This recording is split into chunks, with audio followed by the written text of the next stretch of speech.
In my eyes, thrash metal is the greatest type of all of metal. But what are the five best? We'll find out next on this edition of CHRIS Akin Presents.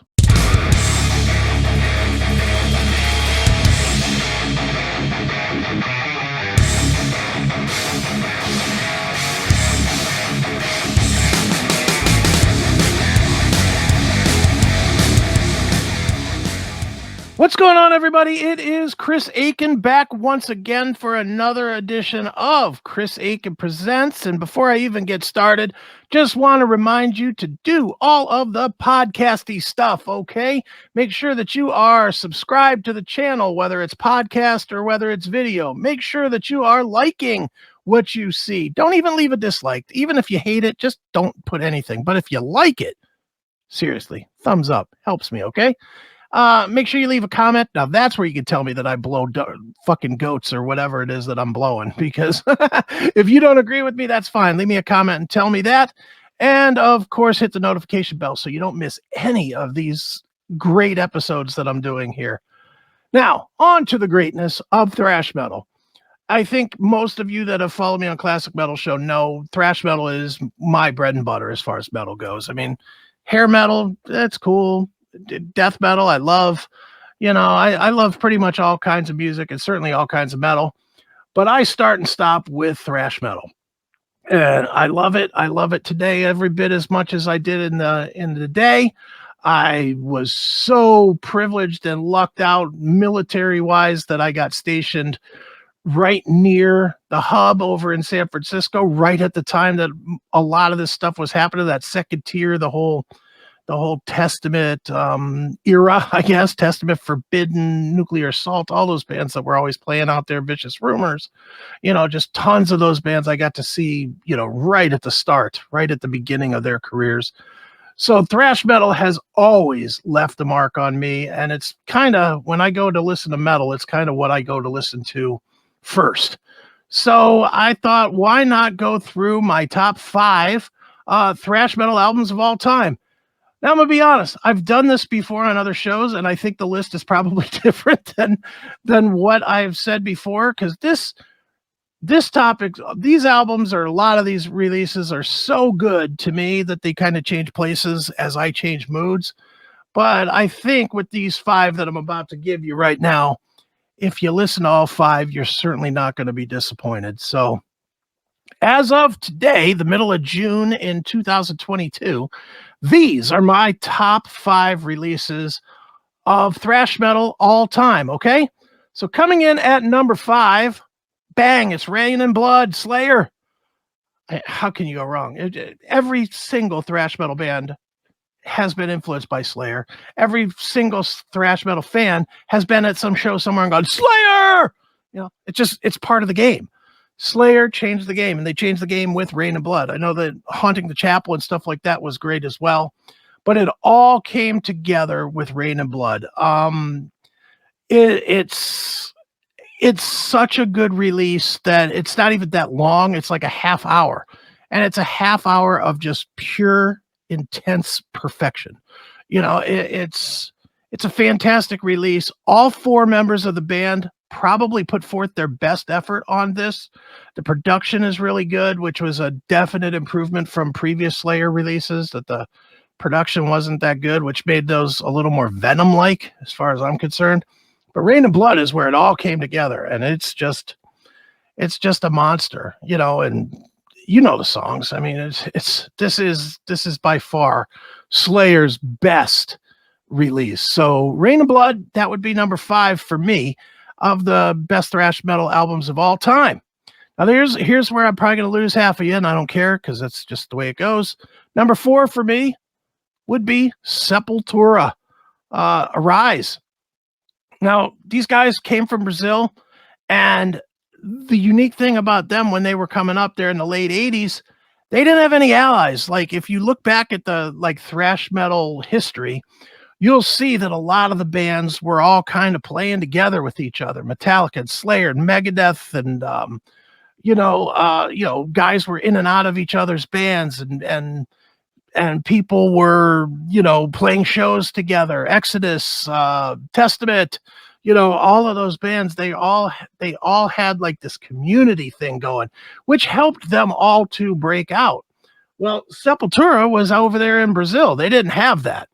They were like the one beacon of thrash metal out of Brazil, but they were so goddamn good that the world had to come and take notice. To be honest, this album could have been number one just because they did it without any assistance. And, that's before the internet and everything else. So, that literally had to be somebody happened to be in Brazil and mailed a tape to somebody in wherever, California, who then heard it and then shared it with two friends, then shared it with two more friends. It literally had to be built that way at that time with those early Sepultura albums. But by the time Arise came, Sepultura had put out a few releases that had gained some attention.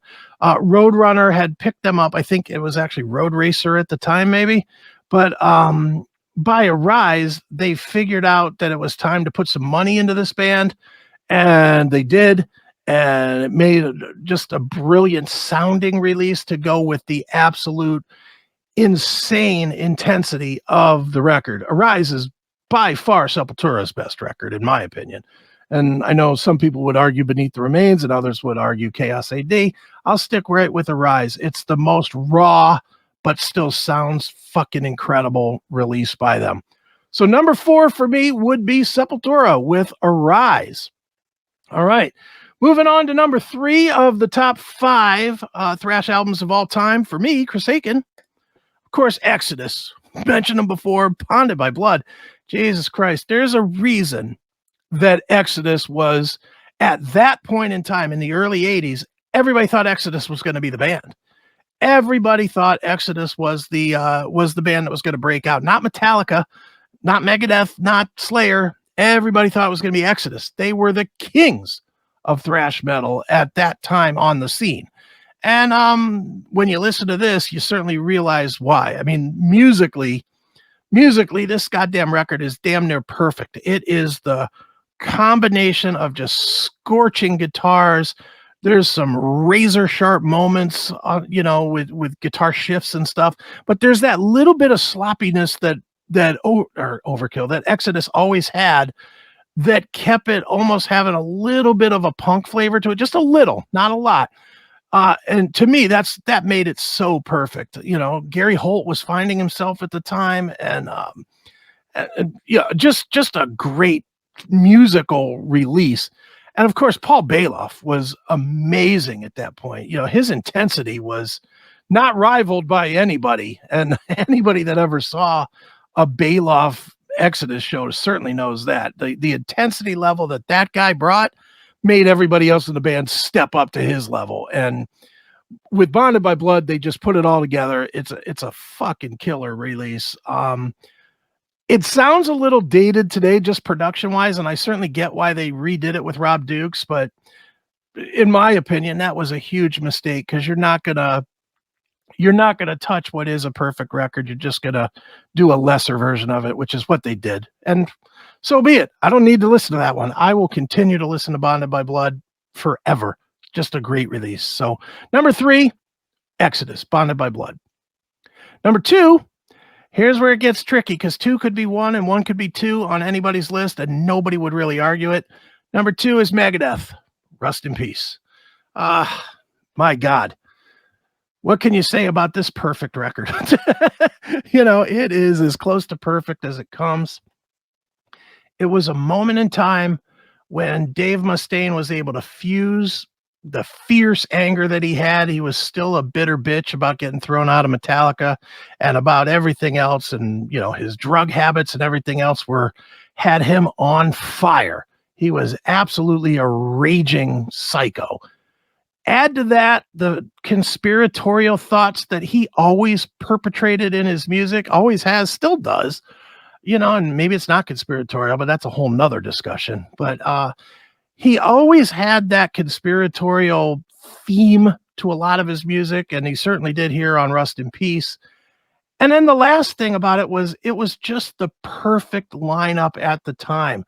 I mean, the Menza and Ellefson and Mustaine and Marty Friedman just a incredible lineup. All of those guys at the height of their skills. All of them were hungry.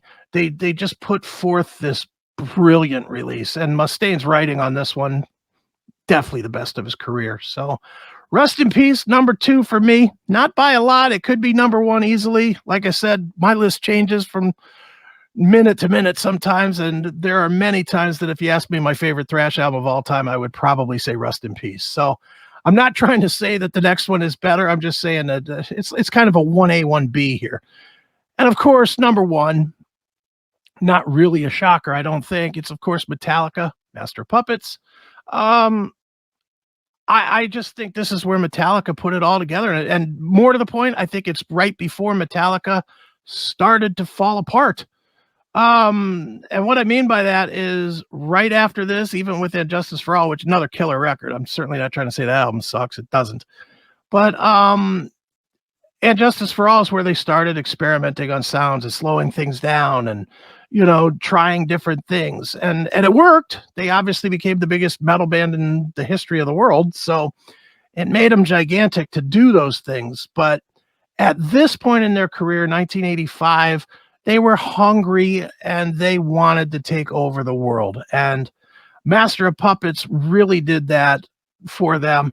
I know Fleming Rasmussen's production gets shit on a little bit on this thing. Like it's a little too raw. I love it. I love the fact that it is dry as fuck, which makes it just even more menacing of a record. It's just such a great release, great songs. Disposable Heroes is probably my favorite thrash song of all time. A lot of people agree with me on that one.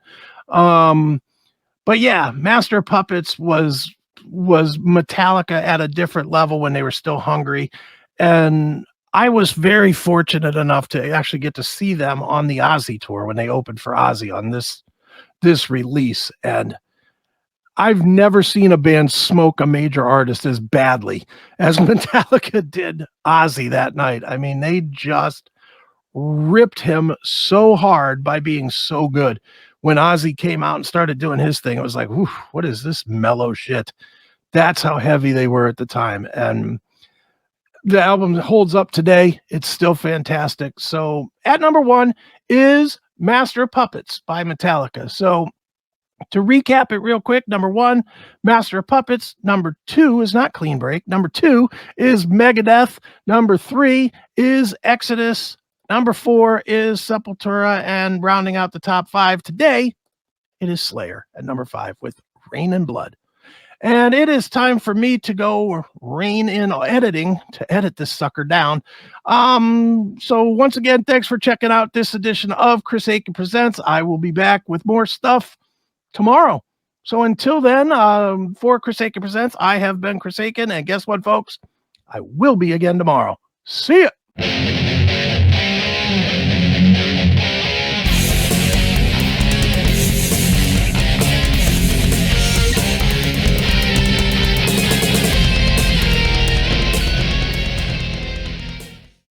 Hey, what's going on, everybody? It is Chris Akin, and I have got a special for you. This one right here. This is it. And other things I should not say. The book that's probably caused me more problems than it was worth, but I don't care because it was fun to write and fun to release, and it is out there. I just found a box with a few copies that are autographed, so for those of you that have been trying to get it autographed, now's the time. I literally have 3 copies of it, so if you want it, come get it. Get it right now.